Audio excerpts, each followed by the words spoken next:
Hello बच्चों, चलो तो अब हम चालू करते हैं एक्सरसाइज 1.2 नंबर सिस्टम का। ठीक है, और लास्ट वीडियो हमारा जो होता है एग्जाम्पल इसका हो चुका था। ठीक है, तो अब हम जो बात करेंगे इसका पहला क्वेश्चन क्या है, इसमें ट्रू फॉल्स बताना है और उसका आंसर का क्या करना है, जस्टिफाई करना है कि आंसर सही है तो क्यों है और गलत है तो क्यों है। तो पहले क्वेश्चन का पहला ऑप्शन जो पार्ट है वो क्वेश्चन क्या बोल रहा है, every irrational number is a real number. क्या सारे इरेशनल नंबर रियल नंबर होते हैं? तो आंसर अगर देखना हो तो हमें सबसे पहले रियल नंबर और इरेशनल नंबर के लिए जान लेते हैं कि क्या होता है। देखो इरेशनल नंबर क्या है, it can not be written in form of p by Q.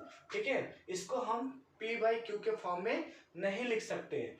Where p and q are integer, जहां पे पी और क्यू क्या है, इंटीजर है। एग्जाम्पल के तौर पर अगर बात करूं मैं कि √2 √3 पाई, ये सारे ऐसे नंबर है जिनको हम p बाई क्यू के फॉर्म में नहीं लिख सकते हैं। ठीक है बेटा, इसको हम क्या कर सकते हैं, p बाई क्यू के फॉर्म में नहीं लिख सकते हैं। ठीक, इसी तरह रियल नंबर क्या होता है, रियल नंबर क्या होता है, the collection of rational and irrational number are known as the real number. जितने भी नंबर होते हैं, कलेक्शन होता है किसका, इरेशनल और रैशनल नंबर का, अगर वो कलेक्शन हो गया तो क्या कहलाएगा, रियल नंबर। एग्जाम्पल के नंबर तौर पर अगर बात करें तो √2 हो गया, √5 हो गया, पाई हो गया, 0.102, ये सारे क्या है, ये रियल नंबर है। ठीक है, तो इसका मतलब क्वेश्चन क्या था कि every irrational number is a real number, तो हम बोलेंगे यस।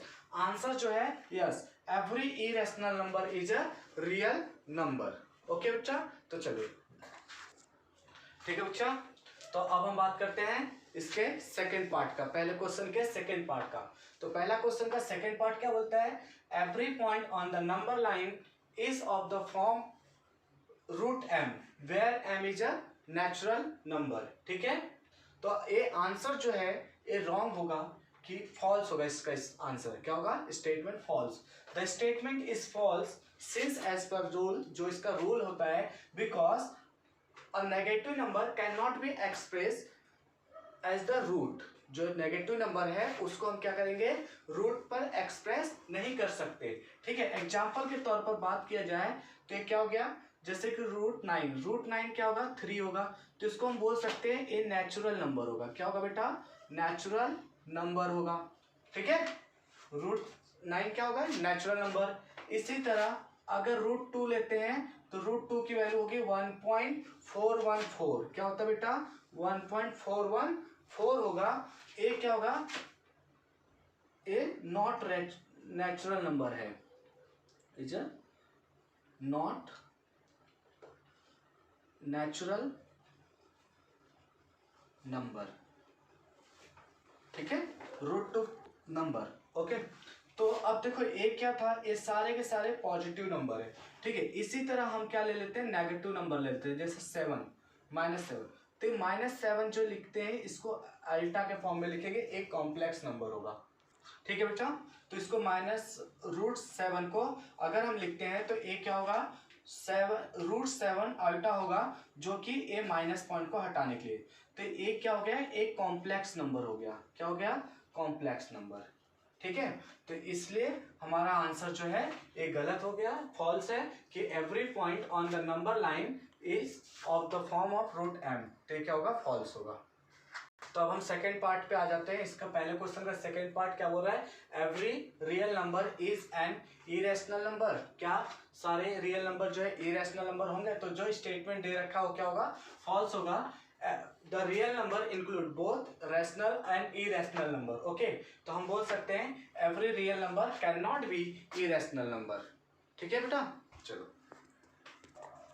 ठीक है बच्चों, अब हम आ जाते हैं दूसरे क्वेश्चन के ऊपर। दूसरा क्वेश्चन हमारा क्या बोल रहा है, are the square root all positive integer irrational. ठीक है, क्वेश्चन ने क्या बोला, all are the square root of all positive integer irrational. If not, अगर नहीं है, give an example of square root of a number that is a rational number. Okay, तो answer में अगर हमने बताया तो आंसर क्या होगा, no, square root of all positive integer are not irrational number. ठीक है, अगर एग्जांपल में बात करें तो √4 ले लेते हैं हम और √9। √4 का क्या होगा 2, तो 2 इज अ क्या होगा रैशनल नंबर। 2 क्या होगा बेटा √4 इज अ 2, √4 को हम क्या लिखेंगे 2 is a rational number. Okay, rational number को हमें p/q के फॉर्म में लिखते हैं, इसलिए 2/1 भी हमारे एक तरह से p/q के फॉर्म में। इसी तरह √9 अगर लेते हैं तो ये भी क्या होगा इज अ रैशनल नंबर।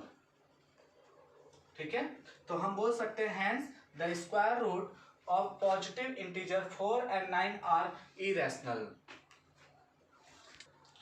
ठीक है बच्चों, अब हम क्वेश्चन नंबर 3 के ऊपर पास आते हैं, जो कि क्वेश्चन है so how √5 can be represent on the number line. तो ठीक है, इसके बारे में हमें पहले एग्जांपल पे डिस्कस किए थे। ठीक इसी तरह है कि √5 को नंबर लाइन पर रिप्रेजेंट करना, तो हमें क्या करना होगा, सबसे पहले एक लाइन खींच लेते हैं।